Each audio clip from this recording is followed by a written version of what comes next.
Superman Annual Number 2, written by Scott Lobdell, art by Dan Jurgens. So, I don't even know where to begin with this one. I mean, it's a lead into Psy-War. That's the big thing. This is the prelude, part one, however you want to call it, to Psy-War. So we open up with Lois Lane. She is surrounded by shattered glass, and this whole issue is narrated by her. And some people are rushing in saying, oh, we need to get medical attention. But then Superman shows up and is like, oh, you guys go call an ambulance. I'll take care of Miss Lane here. And Lois is narrating like, Superman, I knew I could always trust him. He's super cool. By the way, the narration also says like, this, my name is Lois Lane and this is my last story, my last byline. So implying that she's going to die here. And Superman does some x-ray vision and it's like, oh no, he can already see that it's too late for me. So then we cut back to chapter 1, like a week ago. She's talking to her boyfriend, John Carroll, who's off in like the Himalayas or something. And then Clark calls up and is like, oh, hey, Lois, I just wanted to give you a call about that thing you asked me for, like, the mayors or whatever. And Lois is like, yes, Clark, you're a great reporter, even if you are working on a blog. And she's like, okay, yeah, thanks, Lois, bye. So she hangs up, and then she hears, she's the only one at the Daily Planet, all the lights are out, and she hears something go thud. And as she walks out, she sees there's a woman there who's saying, Miss Lane, please, I need your help. And Lois can't make out her face, but she's like, well, yeah, come on into the light. Come over here. And he's like, no. I think I should stay over here. I don't want to be close to anybody else. And then as Lois approaches her, she throws out like a psychic blast that throws Lois into some cubicles and then collapses. And as Lois gets up and runs over, we see that she looks like a normal girl, except that her head is tinted green and is huge. Like, her brain is exploding out of her skull. So Lois realizes, okay, she's already dead. She had some sort of seizure or something. So I'm not going to call an ambulance. I'm instead going to take this body over to Star Labs. And Star Labs is like, well, this young woman came for you for a reason. So you figure out that, and then we can figure out who she is. So Superman comes in, because of course he is, and he's like, oh, did you know this girl, Miss Lane? And he's like, no, but, she already asked for some help, and we'll see what's up. And Clark x-rays the random girl and finds out, okay, turns out that all of her cells have been like torn apart and put back together again via like a psychic link. So she was messed up, and it's been over the course of like several years that this has happened. So maybe she even did this to herself. So Lois goes down to the parking garage, realizes this girl must have driven in. We see a flashy sports car, and Lois hops in and finds out that this woman's name is Amelia Darling, which immediately sends up red flags because she's one of the 20. What is the 20? Well, way back in Grant Morrison's Action Comics, during the invasion of Brainiac, Metropolis was bottled. And it turns out that during this period, 20 people went missing. And Lois was the one who broke the story, that as they were bottled, 20 people just disappeared, and nobody can figure out where they went to. And so she published the story and tried to keep up on all their different people. So now she's doing some more investigation into 20, because clearly one of them has been around, if only secretly and hidden under the shadows. And we find out that another one of them, like, yeah, no, he kept on showing up to work here. He was always around. And so Lois is like, okay, that doesn't make any sense. So she does some more deep diving, but she, keeps it under wraps. She doesn't let anybody know what she's doing. And she discovers that out of the 20, 5 of them had died over the past few years, but like they were still around. Like, people knew where they were. They were just controlling perceptions of themselves somehow. So Lois makes her way to the funeral of Amelia, and she sees someone in the back who like is a shadow, runs and hides. Lois gives chase, and we see she gets psionically blasted again.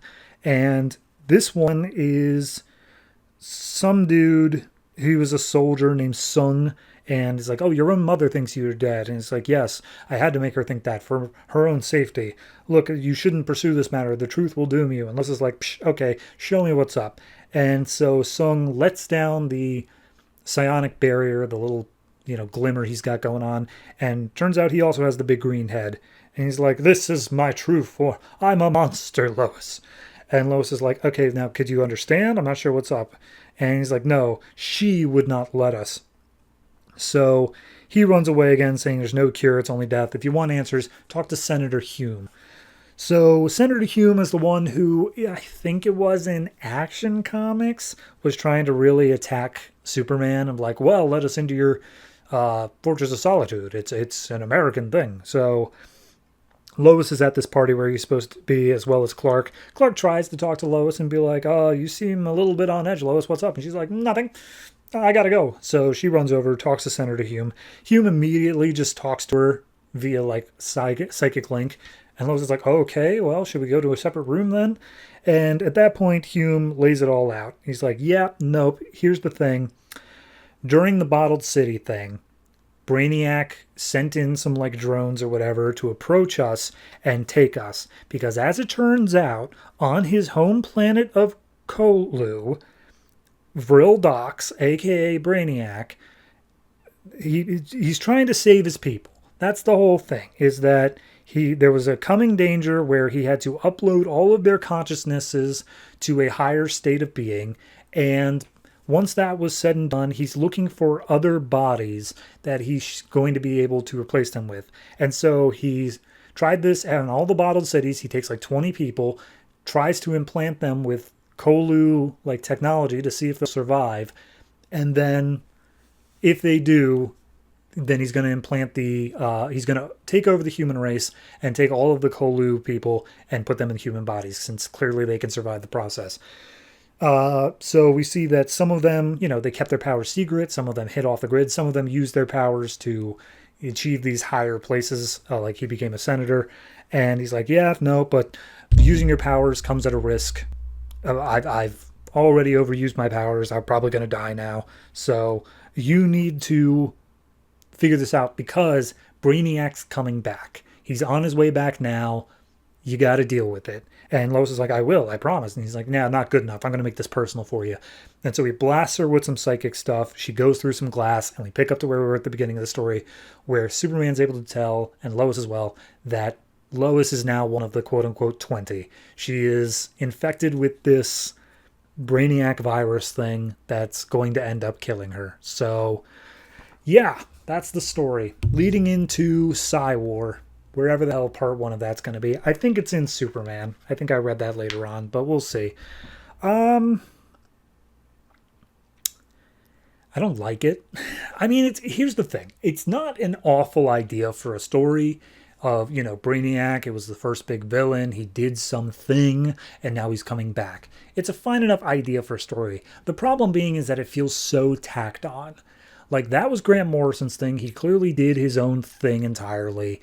And then Scott Lobdell came in and it's just like, by the way, while that was going on, this other thing was also going on. And I'm just going to kind of hijack that whole story, which is not the worst, but it does kind of, like, the whole thing of Grant Morrison's part in that was that, oh, Brainiac, the collector at this point, is just that, a collector. He's doing it to collect things. That's the whole point. But no, actually, according to this new thing, he's actually tragic. He's trying to save his people, and he's going to take over. Like, it takes away from the original story. I'm okay with you adding, but this takes away by trying to add. So yeah, not great.